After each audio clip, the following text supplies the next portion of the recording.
Hello, friends. Welcome aboard the Round Trip Stories podcast, where we share stories of moving around the world and back again, reflecting on the lessons we've learned along the way. My name is Melissa. And my name is Tracy, and we are excited to welcome you to this Round Trip Stories Customs episode. We learn so much when we step outside our own culture and customs to see things differently. It helps us get to know the world and ourselves a little better. Just like you don't know what questions the customs agent is going to ask you in the airport, we don't know what we will be discussing in these customs conversations. We will simply pick a customs topic out of a virtual hat and see where the conversation takes us. Flight crew, prepare for takeoff.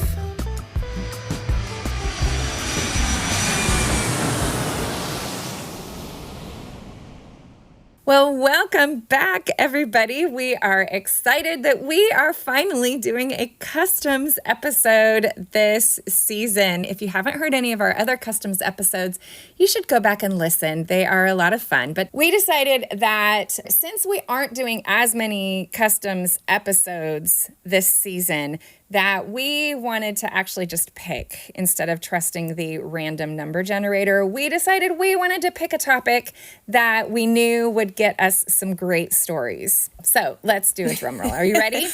Yes. Drum roll, please.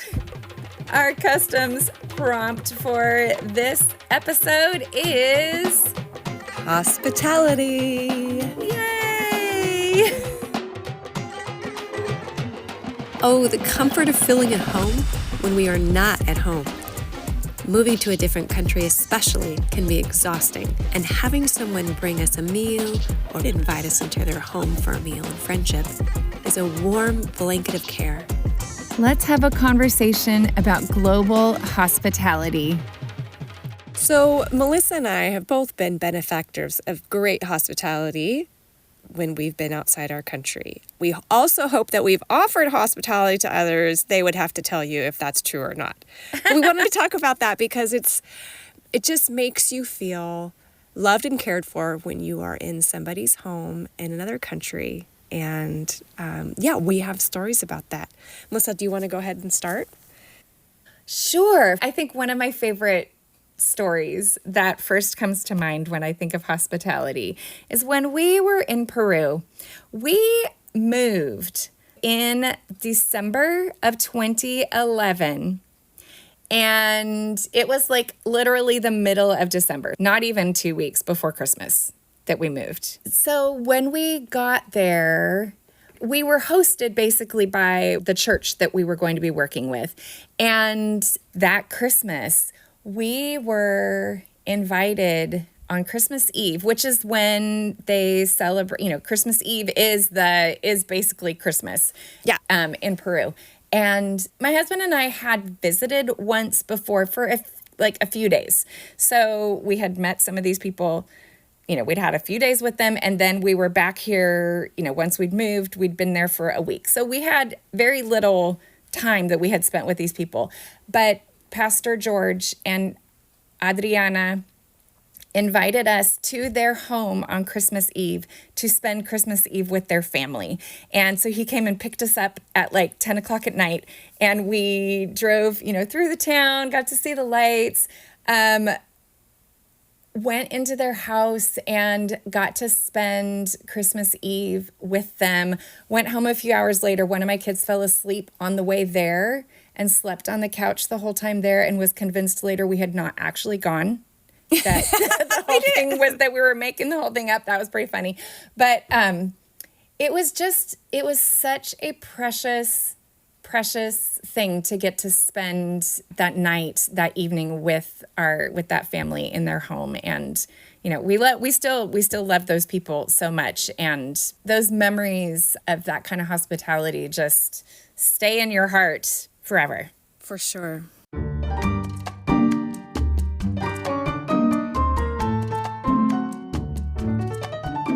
I just was so thankful for people who would invite me to their home, whether it was studying abroad or when I was living in China or wherever, people are just like, hey, come try my food. In Asia, here, wear our house slippers, take your shoes off and wear our house slippers. I mean, they physically give you something for your feet so that you will feel warm and comfortable in their home. Yeah. And I think especially with kids, like if their other family has kids too, then they invite you into their home. They want to feed your children. And I love those types of cultural exchanges, although sometimes I don't feel like I'm offering very much besides my existence in their home. But I think that what I offer, or that we both offer, both the person offering hospitality and the person receiving it, is where we are receiving relationships. Yes. We're offering and receiving relationships and creating ties that Yes. we wouldn't necessarily have if we didn't take that step inside their house. And Yes. I remember your story. We were talking about shoes, and you were saying how you didn't know whether to take your shoes off or not in that one house. But one of the summaries for that episode about shoes was that we take a step into somebody's home and into their hearts. Yes. And those are ties that bind. Yes. For sure. Yes. So I know we've been talking about TCK series, and I know that one of the things in some of the third culture kid literature is that kids, when they grow up outside of their passport countries, they're exposed to lots of kids in different places, but then you end up going and leaving and repatriating to different places. And so sometimes when you meet again, those meetups are so special. And I felt that way this summer. We got to meet up with some families that we knew in China. And it had been 10 years or, before COVID, so 4 years.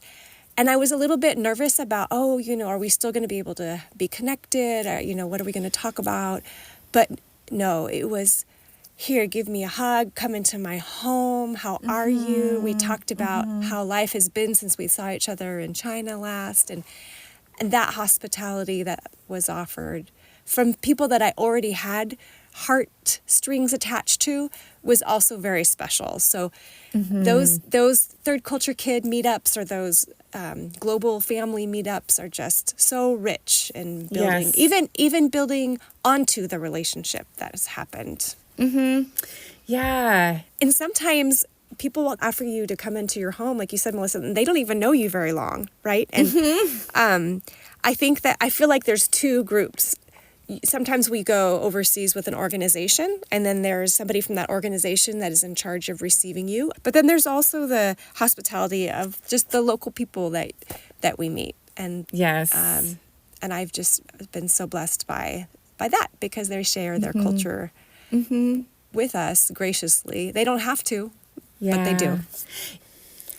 We also were talking about phrases of offering of hospitality, like when somebody comes to our home in an English-speaking country, or at least here in the United States, we say, "Oh, make yourself at home." And then I know that in Mexico, I've spent some time there, and they say, "Estás en tu casa." You are in your home.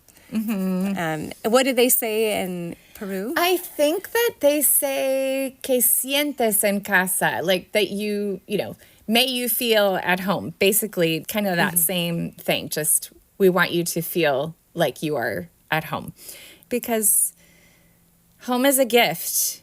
And I can't wait to hear the stories that people send us, because there are so many possibilities for ways that people feel at home and people help make people feel at home. Let's hear the global stories our social media and email subscribers had to share with us about hospitality. So Monica sent us a story about hospitality. She said, "When I was an international student in the U.S., this woman kindly brought us international students to her home for a warm meal and Bible study every week. It was so special. Also, years after moving back to Ecuador, I visited my home church in Fresno, back in California, that has always felt like home, with a broken heart from a breakup. One of my friends, Christine, came up to me, took me home for lunch, and listened to my whole story that day. This is why Fresno is still home to me 20 years later. Oh, I love how she has such fond memories of a place because of hospitality and somebody Yeah. soothing her during hurt, but also just showing consistent kindness to her week by week through food and spiritual food too. Yes, it just goes to show that consistent welcoming, opening our doors, and letting people in is such a meaningful thing. And this already starts the theme that is going to come up over and over in our stories about food as being connected to hospitality.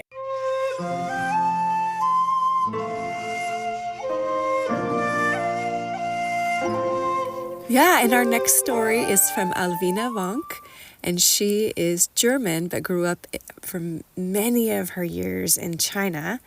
And so she talks about a German word called Tischgemeinschaft, which directly translates to table fellowship. Hello.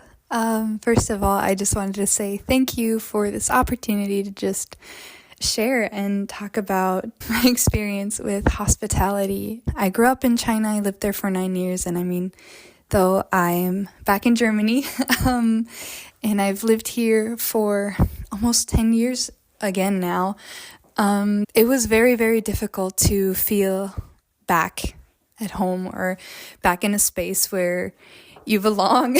And I think I just wanted to share how personally my home church just made all of the difference, because we have a base close by to our home, like where we live. There are a lot of military families who are looking for a way to connect and just also people to be around, to have that little bit of American space and home, even in a difficult country to get into like Germany. And what I really, really love is that we have something called Tischgemeinschaft. And what's really cool is we're going to actually have that again next week. And the principle of that is basically that there's a list, and every family that's willing says, okay, we can invite up to 6 or 8 people, or maybe even 2 people over for lunch or for coffee. And then the next week people can just say, all right, then I'm coming over. And because it's such a great way to get to know people a little closer one-on-one without having the awkward interaction of not really speaking the language, not really knowing how to get into the space and how to really approach people. And it's just a great way to overcome that. And we have, I'm not even sure, quarterly potlucks too, where the entire church just gets together. And it's always such a wonderful way to talk to people and to feel connected, even when, you're in a new space, you don't really know the people. And just having that welcoming hand, like stretched out towards you, and the opportunity of interaction, not forced, but just a warm, welcoming hug. And yep. So that's, I guess, my personal story that I just wanted to share, where that is what really makes me feel at home the most. Oh, thank you so much for that story, Alwina. What a beautiful example of hospitality. Yeah, and when she was talking about a base, it's a U.S. military base near her hometown. And so the church she goes to, a lot of U.S. military go as well in Germany. So we know that in military communities, there's a lot of turnover, a lot of people coming and going and transitioning in and out, and who need community and want to get to know people. But Alwina was coming back to Germany from being an expat in China, and she wanted the same thing. And so she appreciated the exact same things, as just being able to go to somebody's house and share a meal or a coffee and just get to know them in a small group. Yeah. Yeah, thank God for people who open up their homes to strangers.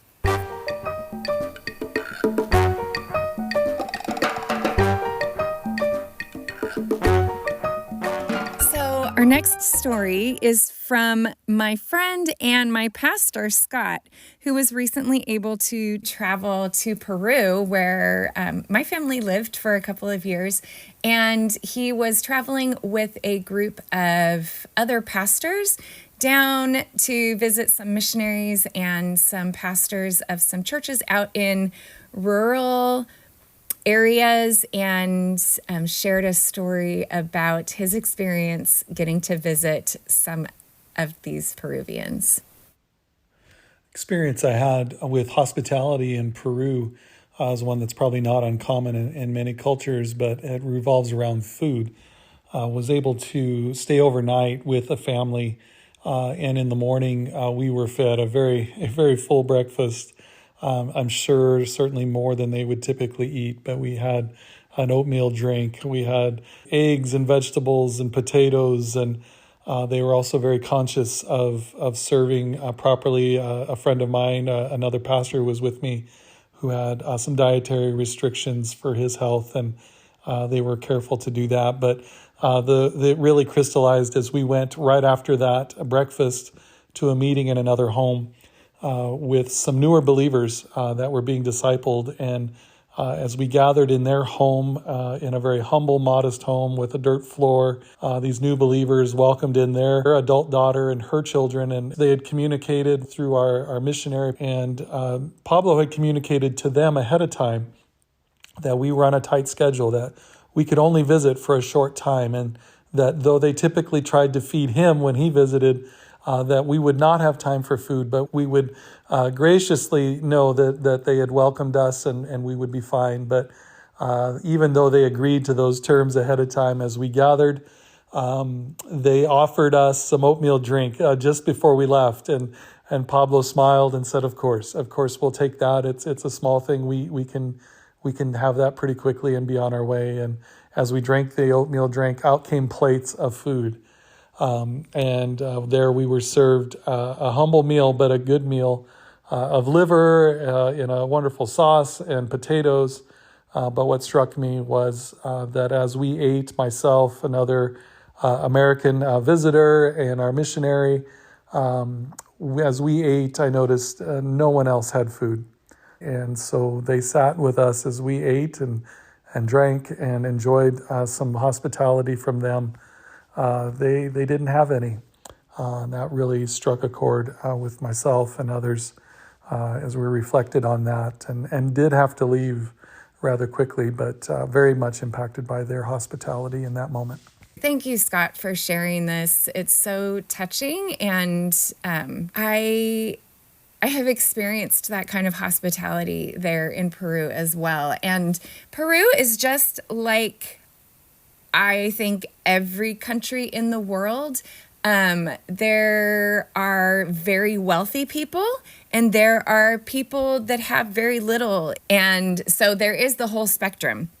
But when you visit the people that are living in what we would consider to be poverty, or just their subsistence farmers, the hospitality, the sacrificial hospitality that they offer as a way of showing honor to people is truly humbling and just beautiful, because they do it with such a joyful spirit, and like they feel honored to be able to offer something to those of us that by material count have so much more, and yet it's a gift to them when they are able to share with others. And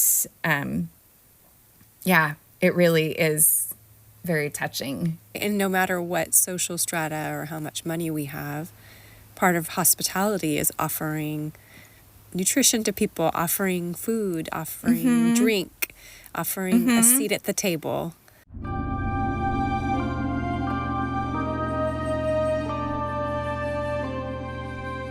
A few years ago, Lowell and I, and the kids, I think, we were invited to the apartment of a Syrian refugee family here in Fresno when he was working at Stone Soup.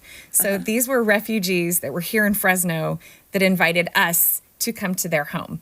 because they were so grateful for the services and support they had received at Stone Soup that they wanted to invite us to come to their home. And just, again, what a humbling and amazing experience it was to get to be in the home of these refugees from Syria who had come to the United States, and just what an impactful experience that was for us to be on the receiving end of hospitality, from people that had fled a war-torn country and landed here, but yet we're so grateful that they were offering hospitality to us. I have never been through a war-torn nation or been a refugee, but you're not able to express your full self when that is the case. You're not able to express your culture. You're in transition, you're escaping, you've lost your material possessions, and you are moving to a different place with possibly a different language. And so then also I would imagine that for them to be able to share their own Syrian food and give back is really important, because that's an expression of themselves. Like they were They were hospitable when their country wasn't at war. They would have people over and cook their Syrian food. And finally they could do it again to a country that had shown them hospitality. Hopefully. Yeah. I mean, obviously your Stone Soup did and your family did. Yeah, and you're right, because as they were there sharing food with us, we were sitting on couches and things, and they were, kept bringing out different types of food, and they were learning English. Like they weren't proficient yet in English. They hadn't been here long enough to have learned a lot of English at that point. But the sharing of the food and them, offering this to us, we didn't need the language. Like the kids, of course, because the kids pick up language first, they're going to school and they're learning. They help translate some things. But yeah, the food was a way for them to express their culture and share part of themselves with us in a way that they wouldn't be able to do just with language and words. Yeah, one's food is almost a language in itself.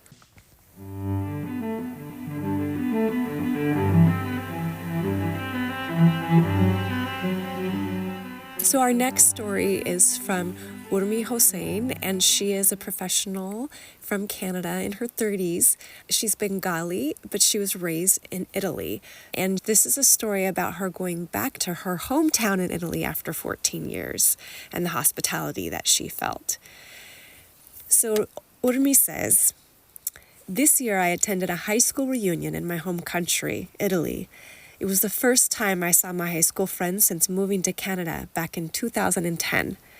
Although I've returned to Italy several times over the years, I never made it back to the place where I grew up and studied, until now. For a friend's special occasion, I finally had the chance to revisit Milan, the city where I lived before moving to Canada. During this trip, I stayed with my best friend, who welcomed me into her home. It was the first time we'd seen each other since our high school days. We were no longer the young teenagers we once were. Now we were women in our 30s, finally reuniting for a long overdue girls' moment. Throughout my 10-day stay, my friend showed me the epitome of Italian hospitality. Like every true Italian, she made sure I was well fed and comfortable, always worrying about whether I had enough to eat or if there was anything I wanted to eat during my stay. Each day we explored different family-run restaurants that served traditional Italian dishes, and when we stayed in, she cooked homemade pasta using fresh ingredients from her garden. While there, we took time to reminisce about our old times. She brought me back to see my old home, bringing back memories of my high school years. We also visited our old high school. It was an emotional experience for both of us, as this was the place where our friendship was built, where we shared countless memories and navigated the ups and downs of adolescence." I love how she ends her story. She says, "Despite reliving these moments from the past, my friend also made sure we created new memories in the present. She took me to places I had never seen before, giving me a chance to explore a new side of Italy. Her hospitality went beyond just feeding me and providing a comfortable place to stay. She made me feel like a local again. From visiting open markets to picking up my favorite childhood snacks, she brought back the essence of my teenage years. The best part of this reunion was realizing that, despite the distance and the years that had passed, our friendship had not changed. My friends made sure I had the best experience, surrounding me with warmth, laughter, and of course, delicious food. It wasn't just about going back in time, but about living fully in the present and celebrating the bonds that have withstood the test of time. Thank you so much, Urmi, for sharing that story with us. And it's true. Hospitality helps to create bonds between people. And whether they are the same culture or different culture, whether they share a long history or just they're here because we signed up to go to their home because they opened their home for us. These bonds are human bonds that we need, and hospitality makes that possible. I feel inspired to invite some people over, to find some people to come over to my house. And I will admit that my family, my husband and I, we used to have people in our home a lot before we moved to Peru. And after we came back, we were so shell-shocked and just struggling that we didn't pick up that practice again of having people in our home. And then the pandemic happened and, just life keeps going. So I feel inspired to just make it happen again because I miss being able to open my home to people and the joy that it is. And this whole conversation has just reminded me of what a gift it is to share space with people. And I hope that other people feel inspired and encouraged to do the same thing. And we also hope that those of you who are so open with your homes and provide hospitality are reminded how important you are. Yes. And because you make those bonds. And sometimes we don't even know what the difference is until later on. But thank you for your hospitality. Yeah. Yes. So whether you are living in your home passport country or whether you are a visitor, long-term or short-term, in another country, all of us can open our homes and our lives and our families to others and accept it when other people invite us in as well. Yes, because we need it too. Yes. And through that, we will get to share stories and tables and meals and make the world a smaller place. Today's stories show that hospitality is sharing food, places, and culture. It builds bonds and creates new memories. When we experience hospitality, it makes us feel connected, humbled, joyful, and more human. Whatever the version of hospitality and whatever it looks like in a host country, there's no denying the human warmth received and gratefulness produced. We may never be able to repay it, but we can always pass it on. We're so grateful to our friends who shared their stories for this episode. We believe that sharing stories helps our understanding of the world grow larger while the distance between us grows smaller. To find out what stories we're collecting for our next Customs episodes, sign up for our email list at roundtripstories.com or follow us on social media at Round Trip Stories Podcast. We would love for our listeners to hear your stories too. Come back next time for our interview with Maya Talabard, a third culture kid from France who is a University Business School student, artist, cheerleader, and travel lover. She shares her stories about growing up in both Korea and China and her return to France for high school. You won't want to miss Maya's stories. Thanks so much for listening, friends. We'll see you next time.